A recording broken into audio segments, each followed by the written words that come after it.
Nginibingelele, nginamukele kwi-Real TV1 Stories. Igama lami uNelo, namhlanje ngihleli nomala engimfihlile-ke ubuso bakhe Power Bank le. Yabona lokho ivela nje. Engimfihlile ubuso bakhe ngenxa ye-story sakhe esi-sensitive. Kodwa one into edala ukuthi ngimvumele eze lekhaya after sibhalelile. Ukuthi story sakhe baningi abazofunda from sona. This is number one. Number two, kungenzeka ukuthi khona umuntu owe-same situation uzokwazi ukuthi naye afunde futhi kusona, ongakabi kusona afunde ukuthi akugweme, osekusona afunde futhi still. Yeah, nanokuthi-ke ucela usizo okwesithathu kumele simlekelele. So lekhaya-ke sijwayele ukubalekelela abantu. Yeah, sizozama ngokusemandleni. Mama akubingelele ngikwamukele. Ungazisho igama lakho nesibongo ngoba phela sikufihlile vele. Okay. Yeah, uyaphila wathi? Ngiyaphila unjani bhuti? Ngiyaphila. Ngiyacanga ukuthi bayakuzwa invoice yakho bayizwa kahle lapha.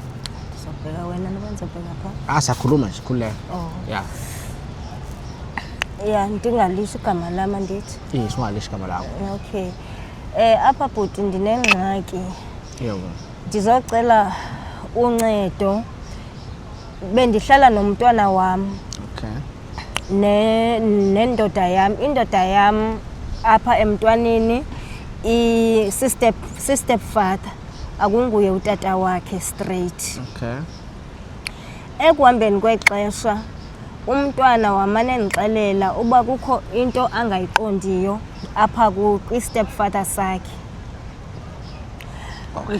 Ngoku xa ndimbuza yintoni uthi mhlambi xa ehlamba kuyenzeka utata ambone ephenya emakhethini kwelinye icala umntwana ehlamba.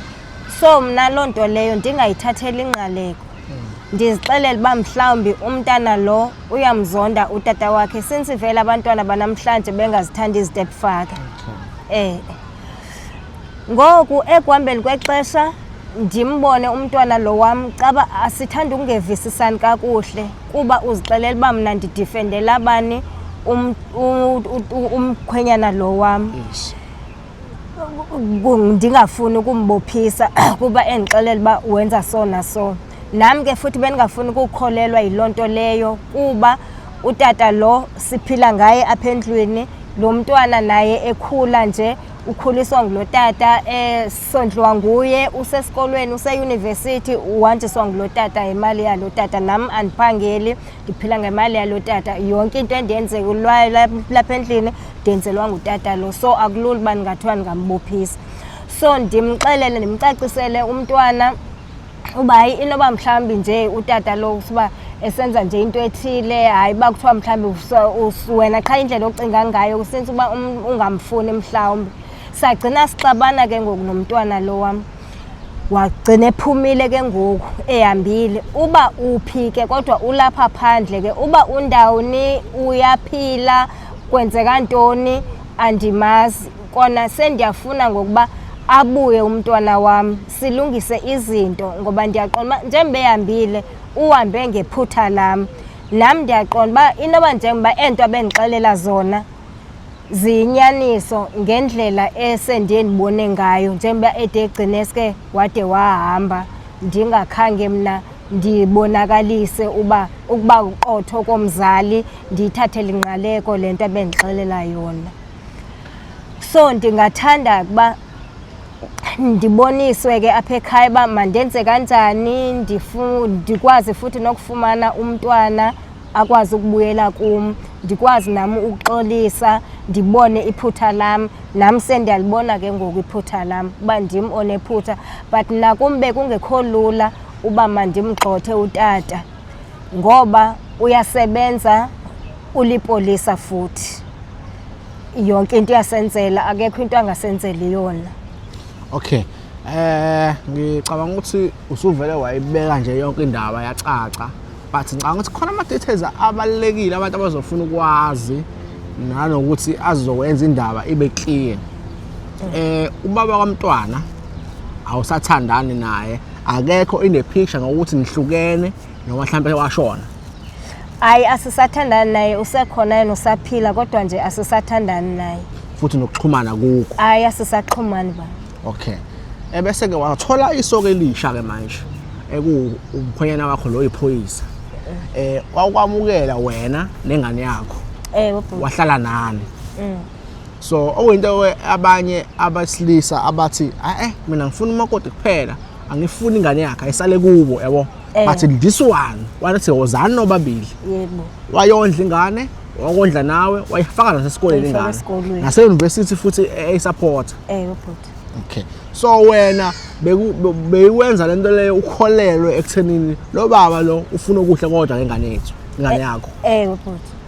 Okay, so ingane ke manga i-relationship yakho nayo ikanjani asikubeceleni ke ukuthi ikureportele ukuthi kunento ekanje nina nje ukuxhumana kwenu kanjani umntwana yisi njengangondithi akasekho nongela esekhona bekade sorry yebo bekade ku right besikade sixhumana nje kade kukuhle ku right kodwa nje ekuhambeni kwexesha ndiye ndabona ba sekukhona ungaboni ngasolinye phakathi kwethu sobabini nomntwana. Futhi kahle umntwana bemthemba uma wakhe ngoba vele baxhumana kahle waze walibika udaba kuma wakhe ngoba phela udaba olunjengalolu ujwayele ukulibika kumuntu osukumthemba ngabe umngane ngabe isihlobo ngabe umakhelwane ngabe umzali so weza kuwena ekuthembile wena wangamthatha serious webhuti.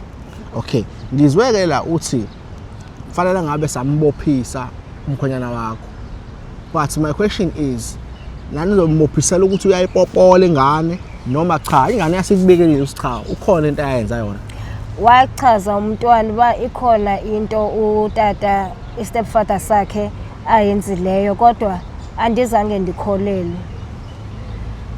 Okay, at that time ubungakholelwa ngoba ungakholela ngokweqiniso noma ubukuziba just because uzama ukuthi ube neshelter? Ndingasho bhuti ndithi bekukokubini bendingakholelwa kuba ndingakholelwa ngokweqiniso futhi ndiphinde ndinalanto yoba lo muntu uyasondla apha ekhaya xa inokugxothwa okanye xa inobotshwa singasala siphila ngantoni. Okay. Uphike njengamanje umkhonyana utata lo bendisenayo ngoku asikho sisemsebenzini. So nisathandana naye? Nisathandana naye. Okay. So umntwana ubalekile ifuzwa because umuntu mangabe umazi for example let's say umuntu wasekhaya nomusisi wami nomubhuti wami if ehamba angabaleka ehlobeni angabaleka kubantu asibaziyo muzwa ukuphi? Xa ndisiva ukuthi ubangani bakhe. Okay. Uhlala kubangani bakhe. Sesisidangana isikhathi ehambile. Zinyanga ezimbili. But iyo lento le enza uthabaleka. Ewe iyo bhuti iyo. Okay. Are you ready ngento engenzeka? Let's say ke siyamthola. Vele somthola. Sizama ngokusemandleni. Let's say siyamthola. Akutshela iqiniso athi cha, stepfather salala nami ngingafuni. Stepfather senza kanje ngoba manje asazi senzeni ngoba bathi asazi umonakalo unganani ngisho kanjalo. Iziphi inyathelo ozoyithatha? Athi umntwana mina angibuyi if ungakwenzi lokho. Xa efuna ba umntwana mandehlukane ne stepfather sakhe. No ngibuza ukuthi mina wasi umntwana manje ma stepfather ungenze kanje ngaphandle kwemvumo yami ulale nami wenza nje ngifuna mina ijustice futhi ngifuna ukuthi ayoboshwa wena ke ezomzali uzwenze njani? Hayi xa singaba sebuyile umntwana naye sesisho uyandixolela kuba nami vele senibonile kuba vele ukhulelwe nokukhulelwa umntwana and uyasho uba ukhulelwe kuba elale ne-stepfather sakhe kuba vele ebesemncinci bengekabi nayo indoda. Sendingamkela-ke uba ahambe-ke ayohlala khonapho-ke kuba vele-ke kwixesha lanamhlanje awusaboshwa kakhulu vele-ke kubotshwa imali vele-ke ngoku. Sengaya aphinde abheyilelwe aphinde abuye. Abuye phi? Noba ngabuyela kwakhe noba ngabuyela lapha ingxaki siphila ngaye bhuti lo muntu.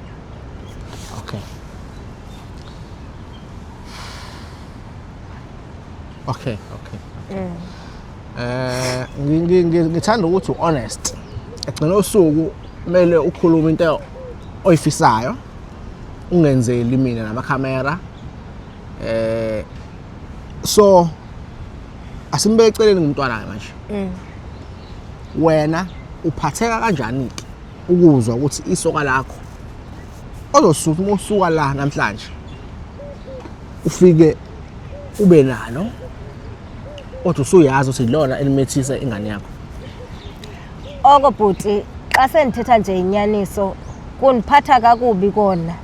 Cha kuba ke kwixesha lanamhlanje imisebenzi inqabile, into esiyiphilelayo imali ukuze sikwazi ukuphila, ukuqhuba impilo. Ngapha koko mhlawumbi nje nami ngaba kuthiwa andisekho kuye uba bekuthiwa ingxaki ayive isemalini, andazi uba ndingaphila ngani. Oko kwaqala iCOVID imisebenzi seyanqaba kona kubuhlungu kodwa ndizonyamezela. Ndiyazi vele isimo esinjena asiqali ngam futhi asizokugqibela ngam. So ndizokwamkela oko kwamkelekayo. Ngeke ndikwazi ukuhlukana naye ngoba ndiphila ngaye nabantwana abangaphambili kwalo baphila ngaye utata lo. Okay. Let's say sengihleli phansi ingane sizaliwe, ingane ithi gogo kuwena ngithi ithi gogo kuwena iphinde ithi baba umkhulu wayo.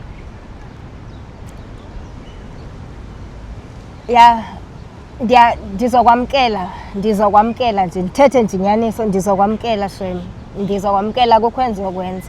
Umntwana akanatyala. Okay. So wena njengamanje into efisayo kakhulu ukuthi uhlangane nengane yakho, nikhulumisane, nithelelane amanzi, nixolelane, ubeke nawe udaba lakho ukuthi isizathu esenziwa ngayithatha serious njengoba usuzwa nje ukuthi la ikhona ipregnant ngenxa yakhe lo muntu lo oyisoka kuwena, omkhwenyana kuwena. Uyafisa ukuthi uxolise ukuba mhlambe wayilalela ngabe mhlamba ngukho la njengamanje. Yebo. And awuthandi njengoba ile kude. Uyafisa ibuye ekhaya. But ekhaya khona lo muntu futhi oyimethisile. Futhi kahle uma ibuya izobuya endaweni la khona ubaba noma ngithi stepfather sayo esiphinde sibe ubaba wengane yakhe. Xa ibuya bhuti sesixolelene akazi basahlala nami, ndizomthatha ndimgoduse ndimsele Eastern Cape kwelamaXhosa ayohlala khona. Mna ndizoshiyeka apha nosana lwakhe xa selibelethile ndihlale ke ne-stepfather sakhe. Yena akazi basahlala apha, uzoyohlala emakhaya. Okay, ezinye ingane zakho lezi zinyeke athi ukhuluma ngazo ngabe zona usuzothemba kanganani ukuthi stepfather lesi ngeke senzakalise noma lezi eze stepfather lesi ekhona? Hayi ezizikhona zeze stepfather. Okay. Wena-ke as umuntu osifazane nje sesikhuluma singambeki as umuntu owenza ingane yakho, ufila kanjani ngomuntu othandana naye ophinda abona eceleni ngoba phela futhi kahle singasho ukuthi ulalile ngaphandle kwakho? Oko bhuti ndiye ndingakuthathela ingqalelo kangako kuba ndiyawazi uba amadoda vele akoneli, indoda nje ayoneli. So ndiye ndingamjezisi kakhulu umuntu wesilisa xa yenze loo nto leyo. Noba yeyiphi indoda nditsho ungayinika uthando kangakanani kodwa nje xa seyibona esinye iskeyiti iba ngathi iyaqala ukubona umuntu wesifazane. So nje umthetho wendoda nje xa yenze into indoda engathi ingayenza uyidlulise wena wesifazane kuba thina siyakwazi ukucinga singonozala sinawo unembeza. So umuntu noba sekwenze ntoni ke ebuhlungu okuyindoda yakho uyakwazi ukuphinde ube nalantu uba hayi vele ngoba ngumuntu wesilisa vele umuntu wesilisa koneli so mandidlulise nje ndithathe eza kwenzeka nganto. Ungathini kwabanye omama ababukayo le video le abanabantwana abahlala no stepfather? Into endingayisho mna komama abanabantwana abahlala no stepfather zabo ndingasho qha ndithi mabangakuvumeli ukuhlala nabantwana bamantombazana nezitepfather zabo kuba i-stepfather siba ngathi siyamthanda umntwana oyintombazana kanti asikho apho kukhona apho sijonge khona.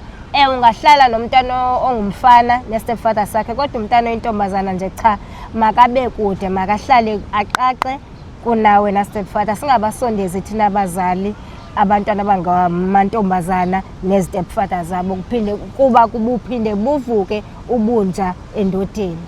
Omunye umuntu uzothi uma ngabe ingane ngiyishiya ekhaya ngihamba ngiyogana ngoba ngibalekela i-stepfather nomalume nje kuthiwa lezi zinto lezi bayazenza. Ewe nomalume bayazenza uzomshiya kodwa umntana kungcono andazi futhi ukuthi nje umuntu wesilisa nkosi yami akathembeki okuya kokugcina futhi ungamshiya nje umshiye apho uzoqonda khona ba mhlawumbe okanye umshiye nje noba gogogo wakhe umntwana kodwa nje komalume umshiye nomalume kona nokuhlala nomhlalisa futhi ne-stepfather hayi akufunekanga. Kufuneke nje sizame nje ukuyiqhelanisa kakhulu nayo. Irongo kakhulu, irongo nje shame kuba futhi benjalo nje baphinde babamithisa abantwana even umalume uyamithisa umtshana. Ngiyafisa ke sisazohamba ke siyothola usisi ukuthi ukephi. This is day 1. Day 2 sizoba naye. Ngiyafisa ukwazi ku-comment section ukuthi le topic nizwa kanjani. Lento yomalume iniphatha kanjani? Ni understand kanjani? Ama-stepfather omalume uma ngabe uzale noma ukhuleliwe usasekhaya ungakashadi noma wakhulela kwadivorce kodwa waphinde futhi wayoshada somewhere ngabe uhamba nayo yini ingane? Fanele usale nayo yini? Ngiyafisa ukwazi le topic le. Ngizozama ukubuza around nabantu ngithola ama-opinions. Nawe ngiyafisa ku-comment section usitshele ukuthi cha ingane mina ngithi shiya ekhaya asazi komalume noma ngithi hamba nayo wathi if umkhonyana futhi akafuni. Kuningi nje ngiyafisa le topic le sihlangana ku-comment section sixoxe. Ake siye ezitolo.